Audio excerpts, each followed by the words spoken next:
1980 жыл, Америка Құрама Штаттары. Бобби Салливан колледжге оқуға түскен студент. Бірінші курс студенті болғандықтан, ешкімді танымайтын Бобби жаңа ортада өз-өзін ыңғайсыз сезінеді.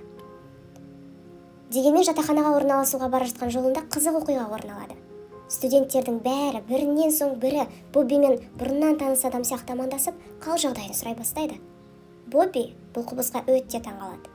Өйткені ол бұрын бұл жерде оқымақ түгілі бұл қалаға келіп те көрмеген ешкімді де танымайды. Сосын бір мезетте арт жағынан біреу «Эдди, қалың қалай?» деп шақырғанын естиді. Бобби болса «Мен Эдди емеспін, не айтып тұрғанымды түсінбедім» дейді. Бәрі оның айтқанына күле қарап, мазақтап тұрсың ғой деп, бірінен соң бірі қайта оралу мен деп амандасуларын жалғастыра береді. Бобби жатақханадан өз бөлмесіне жеткенде бір жігіт келеді. Ол Эддидің досы Майкл болатын. Ол алдында тұрған жігіттің Эдди емес екенін бірден байқайды. Бірақ Эддиден аумайтын ұқсас жігітті көргеніне таң қалады. Сосын сұраған алғашқы сұрағы «Сені асырап алған ба?» деген сұрақ болды. Бобби болса «Иә» деп жауап береді. Туылған күнін сұрайды. Бобби 12-ен 1961 жылы туылғанын айтады. Сосын Майкл «Сен сенбейтін шығарсың, бірақ сенен алмайтын негізің бар» дейді. Майкл Боббиді ертіп, телефон будкасына жүгіріп, досы Эддиге звондап таныстырады. Бобби телефон тұтқасынан Эддидің даусы дәл өзінікі сияқты екенін түсінбей шығып кетеді. Екеуі де Louis Wise Services жетімдер үйінен асырап алынғанын білді. Егіздер бетпе-бет кездескенде бір-бірінен аумайтын ұқсастықтарына өз көздеріне өздері сенбеді. Екеуі туралы ақпарат тез тарап баспасөз беттеріне жариялана бастайды. Таралым арта түседі. Сол мақаланы оқып отырып, тура өзінен аумайтын Эдди мен Бобби атты екі егіздің 19 жылдан кейін қосылған фотосын көрген Дэвид, фотода адамдардың өзіне ұқсас екеніне таңғалады. Осылайша үшінші сыңарлары табылады. Бұлар егіздер емес, үшемдер екендігі анықталады. Үшемдерді жаңалықтарға, ток-шоуларға қонақ ретінде шақырып, көпшілік көзіне түсе бастайды. Газет-журналдар жар салып үшемдердің оқиғасын баяндайды. Үшеуі бөлек өссе де, мінез-құлықтары, жүріс-тұрыстары, тіпті іс-қимылдары мен қыздарға көзқарастары да таң қаларлықтай бірдей болды.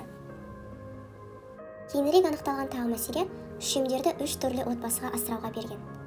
Кедей тұратын отбасы, орта деңгейлі отбасы және бай отбасы. Боббидің әкесі дәрігер болып жұмыс істесе, мамасы адвокат болған. Жоғары білімді, престижді жерде өмір сүрген. Эддидің әкесі орташа білімі бар мұғалім болған. Олар орта деңгейдегі адамдарға арналған районда өмір сүрген. Ал үшіншісі Дэвидтің отбасы оқымаған адамдар қатарынан болды. Ата-аналары иммигранттар. Кішкентай ғана дүкендері бар шаруалар отбасы. Бірақ әкесі өте мейірімді, ашық жан болды. Отбасылық жиындарда үшемдердің ата-аналары үшеуі де кішкентай кездерінде бастарын қайта-қайта төсекке соғып, талғанша ұра беретін ұқсастықтары болғанын байқамай әңгіме барысында анықтайды. Демек, тілдері жоқ болса да үшемдер бір-бірлерін іздеген болып шығады. Үшемдердің отбасылары өте ашулы болады. Өйткені оларға асырап алған кезде сыңарлары бар екендігі айтпаған. Үшемдер 6 айлық кездерінен бір-бірінен ажыратылған. Осы әңгімеден кейін ата-аналары неге олай болғандығын анықтау мақсатында асырау агенттігіне қатысты тергеуді бастайды. Алғашқыда асырау агенттігі басшылығымен кездеседі. Нақты не себепті үшемді ажыратқандарын агенттік айтпайды. Тек үшемдерді бір отбасыға асырау өте қиын екенін алдыға тартады. Нақты жауап ала алмаған соң, қалып қойған зонтикті алуға кірген Боббидің әкесі агенттік басшыларының шампанский ашып, алда туындайтын мәселе салдарынан құтылдық деп тойлап жатқандарына байқамай куәгер болып қалады. Ата-аналары өте қатты ашумен шығып, Нью-Йорктағы беделді адвокаттық бюроларға барады. Бірақ адвокаттық бюролар істі алудан бірінен соң бірі бас тарта береді. Себеп қандай? Агентство қандай өтірікті жасыруда? Біраз уақыт өте келе жасырылған шындықтар ашылып, жағдай шиеленісе түседі. 90-шы жылдардың ортасында журналист Лоуренс Райт ажыратылған үшемдер туралы зерттеу мақаласын жаза бастайды. Ізденіс барысында баланың психоаналитикалық анализ талдаулары атты танымал емес зерттеуді табады. Бұл зерттеу еңбекте жасырын жүргізілген зерттеулер мен бір-бірінен ажыратылған бауырлар туралы жазылады. Сол еңбекте балаларды психоаналитикалық зерттеу мақсатында әдейі бір-бірінен ажыратылғандығы туралы жазылған. Және де бұл эксперименттің барлығы да бір агентствода болғандығы анықталады. Louis Wise агенттігі туралы жазылғандығы белгілі болады. Бұл агенттік үшемдерді асырауға берген агенттік болып табылады. Үшемдер өздерінің ғылыми эксперимент нысаны болғандарын естігенде қатты ашуланады. Кейінірек үшемдер кішкентай кездерінде ер адам мен әйел адамның үнемі үйлеріне келіп, әртүрлі тесттер алғандығын естеріне түсіреді. Осындай психологиялық тесттер үш отбасыда да жүргізіліп отырған. Бірақ ата-аналар да үшемдер де бұл туралы ешқашан күмәнданбаған. Өйткені агентствода асырап алу барысында сондай эксперименттер жүргізіліп отырады, тексерулер болады деп алдын ала айтқан. Бұл үрдіс балалар 10 жасқа толғанға дейін жалғасып отырған. Эксперимент басында Питер Ньюбалмер тұрғандығы анықталады. Ол австриялық қашқын, кейінірек атақты ғалым болып, психолог болып танылады. Келесі зерттеулер барысында үшемдер оқиғасы сияқты екі егіз қыз, Паула Бенштейн және Элис Шен туралы ақпараттар ай бастайды. Егіз қыздар да үшемдер сияқты кішкентай кездерінен бір-бірлерінен ажыратылып, бөлек отбасыларға асырауға берілген. Сыңарлары барын асырап алушы ата-аналар да, қыздар да білмеген. Бұл оқиға қоғамда резонанс тудыра бастайды. Эксперимент құрбандары тек үшемдер ғана емес, басқа да егіздер бар екендігі, агенттіктің жасырған құпиялары бар екендігі анық бола бастайды.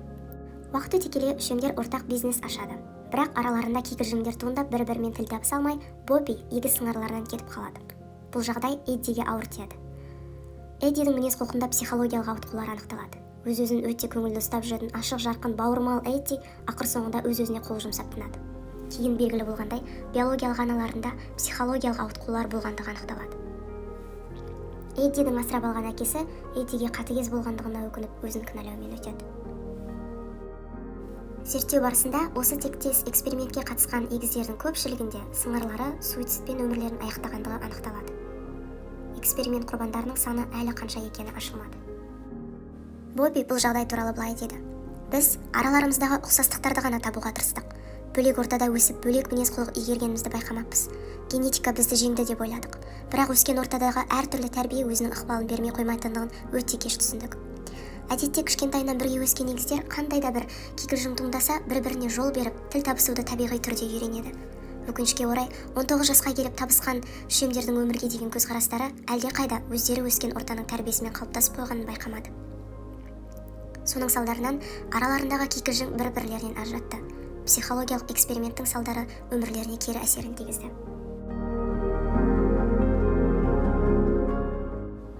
Эксперимент нысаны тек қана егіздер мен үшемдер емес, нақты еврей ұлтының балалары болғандығы белгілі болады. Эксперименттің мақсаты генетикалық бірдей үшемдерді үш түрлі ортада қалай өсіп дамитындығын анықтау болған.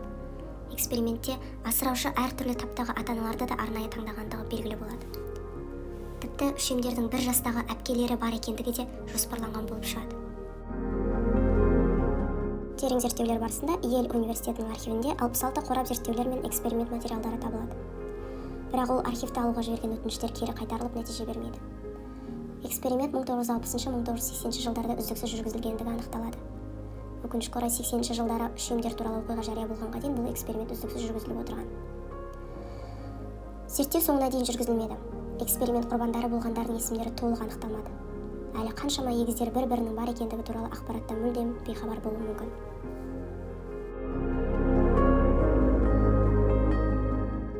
Видео ұнаған болса, YouTube каналыма тіркеліп, комментарий қалуларыңызды сұраймын. Сіздермен болған Риза English. Үшемдердің тағдырын өзгерткен қатыгез экспериментке арналған оқиға бұл ойдан құрастырылған жоқ, фильм сценарийі емес, бұл шын өмірде орын алған шынайы оқиға. Осы қатыгез эксперимент туралы 2018 жылы деректі фильм шығады, Three Identical Strangers деп. Бұл жерде осы үшемдердің оқиғасы баяндалады. Бұл фильм Оскар сыйлығында үздік документальды фильм номинациясын жеңіп алады. Бүгінде өз сыңарлары Эддиден айырылған Дэвид пен Бобби шындық іздеп жар салуда.